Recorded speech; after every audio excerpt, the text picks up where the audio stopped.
Riding a motorcycle is sweaty, dirty business. I'm not supposed to look in the camera. I've already been told that. My name is Karen Allen. I am 52, almost 53 years old. I live in Wenatchee, Washington, and I love my life.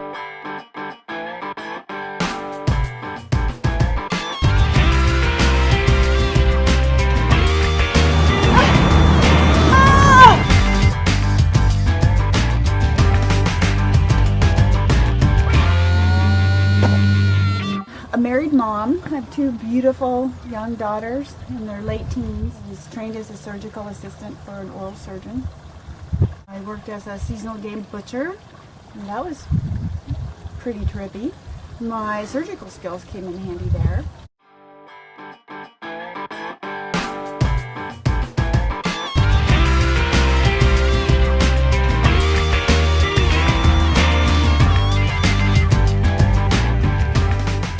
Currently, I'm working for Wenatchee Public School District as a district assessment coordinator. I'm serious. Listen to me now. My challenge is I have follicular non-Hodgkin's lymphoma, the type of lymphoma that does not offer a cure. It does offer remissions, and it may offer several. That's what I'm counting on. Right now, I'm in remission. I'm a big advocate for living now, living well now, because of my challenge. With this particular cancer, you're in the gray zone, you're in the friction zone for a long time, and you need to make the most of it. I just want to live large.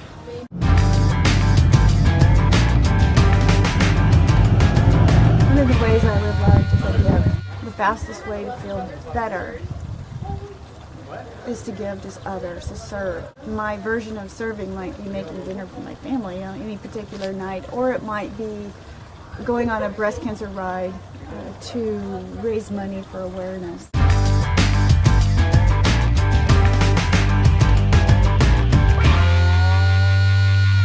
Well, I can tell you the first time I was on a motorcycle was behind my cousin Mark. He had just purchased a little Sporty, and I hung on for dear life. I remember his helmet was white, and there's a sticker that said Jesus Saves across the back. And I remember just looking at that sticker thinking, I sure hope so. The second time I remember being on a bike was behind my dad on his Honda 750 when I was probably about 17 years old. Look where you want to go. Look where you want to go. Look where you want to go. Look where you want to go. Look where you... And it was a beautiful warm day, and the warm air just came across me, and I just fell in love with the whole feeling of flying, feeling independent. I loved the physicality of it. So we fast forward to 5 years ago. Why don't I get a 49cc scooter? So I did. What I didn't expect was how much fun it was. I was wearing a little half-shell helmet and bombing around town. Up on sidewalks if nobody was looking, trying to drag race. You know, if the light would turn green, and that was it. I noticed that a local motorcycle training school was offering a weekend-long class. I thought, wow, for $125 I could spend a whole weekend on a motorcycle, and I could maybe learn how to shift it and keep it upright and get an endorsement. Wouldn't that be cool? At that very moment, the doors blew off the barn. There was no stopping me. I was lucky to find a female mentor rider who helped me locate my first bike, a Yamaha V-Star 1100. Flo showed me how to ride around the parking lot. She used Ride Like a Pro skills that she learned from Donna and Jerry Palladino in Florida. Motorcycles offer a different view of the world, free to experience everything around you. As now I'm riding a heavyweight cruiser. I guess I'm not taking this too seriously. No, you can stay still. You don't have to keep following me.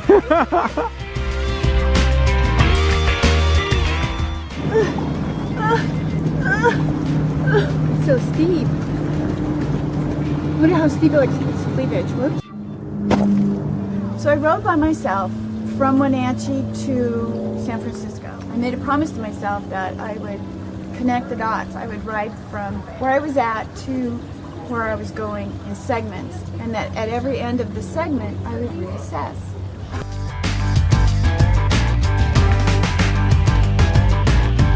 I'm not sure that I've had my best ride yet. I'm expecting it at any minute though, and I have been for years. There have been snippets of rides, almost every single ride, where it is the best ride of my life. It's just this, wah! Or it's a, oh my God, where I've actually had to stop in the road and pull it in because it's just blown me away, what I'm seeing, or what I just witnessed, or the oh shit that just about happened, or waiting for somebody who's just learning and coming along and mentoring them and feeling a little bit parent-like and proud of their abilities. My big crash pretty much totaled the bike. I was in training. I was fully geared up, armored up. I probably shouldn't say the name of the school, but it's the Northwest Motorcycle School. It's a Ride Like a Cop program. It's a 40-hour course. I was at the very end, the second time I've taken the course.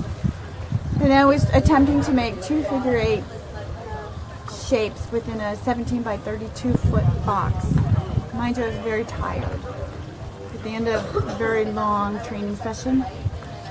And I dropped the bike to the right. And as I was somewhat dismounting, evidently I did not take my hand off the throttle. And the bike went down. Very slowly, of course. Not a big deal. Just step off.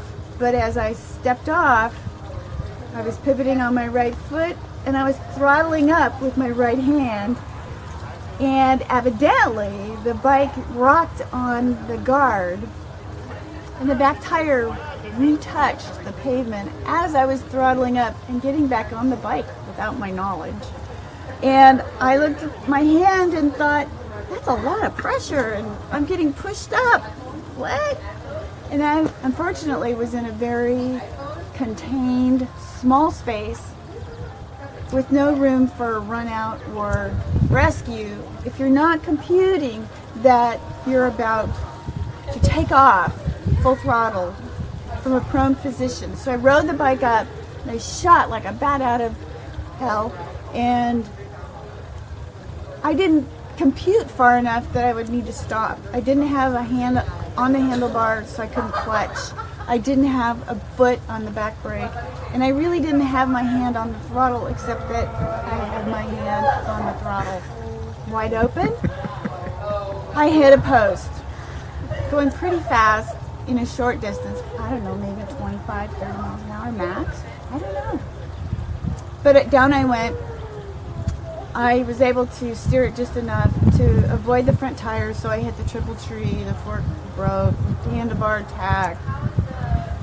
It was a mess. I was fine. I got some really big bruises. I immediately sat up, kind of pissed off that this happened, that I did this, and I didn't compute how I did this, and I said, what did I do? What did I do wrong? Tell me right now so I can get it in my head and never do it again. And the primary instructor was like, Karen, are you okay? And they were all worried about me. And I was just like, tell me, what did I do? All technical and analytical, and forget about me crashing. I'm fine. What did I do? Woohoo!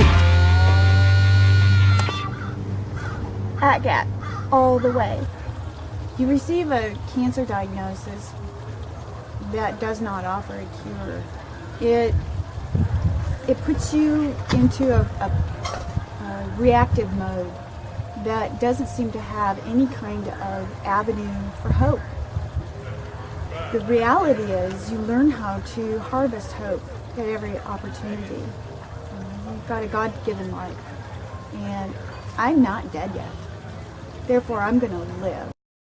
In some way, at age 50, most of our peers have not yet learned some of the lessons I've had to learn because of my cancer, I can pull them along and bring them with me. And the way I do that in a depersonalized way is via the motorcycle.